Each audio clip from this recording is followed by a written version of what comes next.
பட்டாசை கையில வச்சு வெடிக்கும் போது கரெக்டா வெடிக்கிறதுக்கு முன்னாடி தூக்கி போட்டுறீங்க. இன்கேஸ் கையிலே வெடிச்சிருச்சுன்னா என்ன பண்றது பார்க்கலாமா? I'm Dr. Dinesh Ramkumar, orthopedic surgeon, specialist in arthroscopy and sports medicine and joint replacement surgery, Ram Polyclinic, Pollachi. அட உங்க ஊர் எலும்பு டாக்டருங்க. கார் ஒரு குறிப்பிட்ட தூரம் போறதுக்கு எப்படி ஃபியூவல் குவான்டிட்டி ரொம்ப முக்கியமோ அதே மாதிரி பட்டாசு வெடிக்கிறதுக்கு ஒவ்வொரு பட்டாசுக்கும் ஒவ்வொரு அமௌண்ட் ஆஃப் கன் பவுடர் உள்ள இருக்கணும். அந்த கன் பவுடரோட குவான்டிட்டி அதிகமாச்சுன்னா அதோட ஃபோர்ஸ் அண்ட் இன்டென்சிட்டியும் ரொம்ப அதிகமா இருக்கும். அது ஒரு குட்டி பாம் தான்.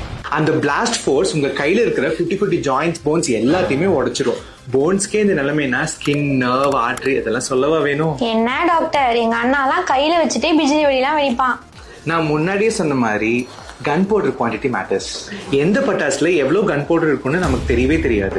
சோ பார்த்து வெடிங்க. இன்கேஸ் தெரியாம கையிலேயே வெடிச்சிருச்சுன்னா ட்ரிங்கிங் வாட்டர்ல நல்லா வாஷ் பண்ணிட்டு உடனே ஹாஸ்பிட்டல் போயிருங்க. தீபாவளி வருது, வீர சாகசம் பண்ற உங்க பட்டாசு ஃப்ரெண்ட்ஸ்க்கு ஷேர் பண்ணுங்க. ஹாப்பி தீபாவளி, எல்லாரும் சேஃபா வெடிங்க.